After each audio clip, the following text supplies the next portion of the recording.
وآتوا اليتامى أموالهم ولا تتبدلوا الخبيث بالطيب ولا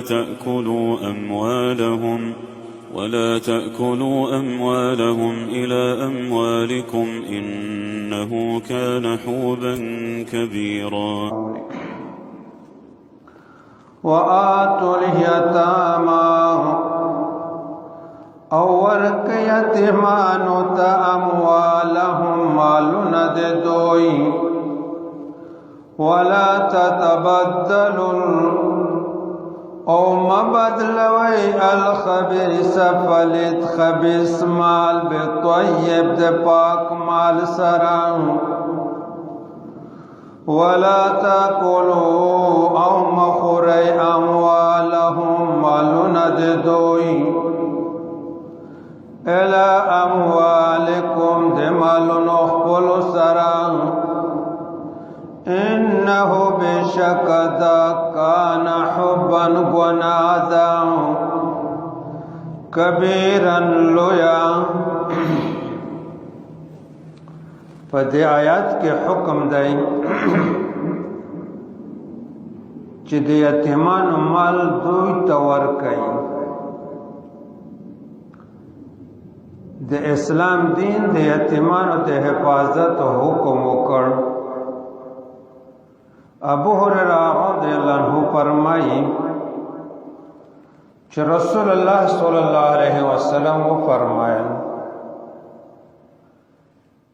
چې د مسلمانانو د کورونو نه بهترین کور هغه دی چې په هغه کې یتیم وي او د هغه سره ښه سلوک کیږي. بهترین کور هغه دی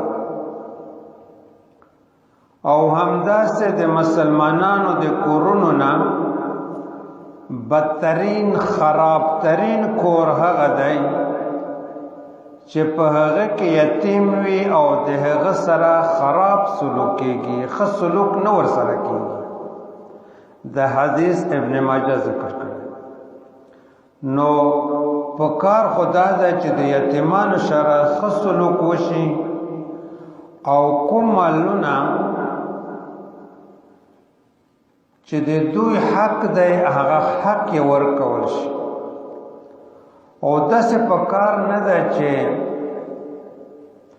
ګډه یا غوا د دوی ښه وي او د تا خرابه وي، یا د ده مال ښه وي د یتیم مال ښه برخه وي او د تا خرابه برخه وي او بیا یې سره ګډ کې او بیا خراب مال دوی ته ورکوي، د سره ګډ کې او ته په خپله وخوره.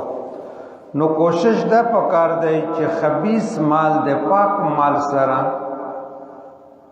مه ګډوئ، یعنی د خپل حلال رزق مه حراموئ در باندې، دا مه بربادوئ در باندې چې د یتیم مال ښه مال وخورئ خراب یتیم ته ورکړي.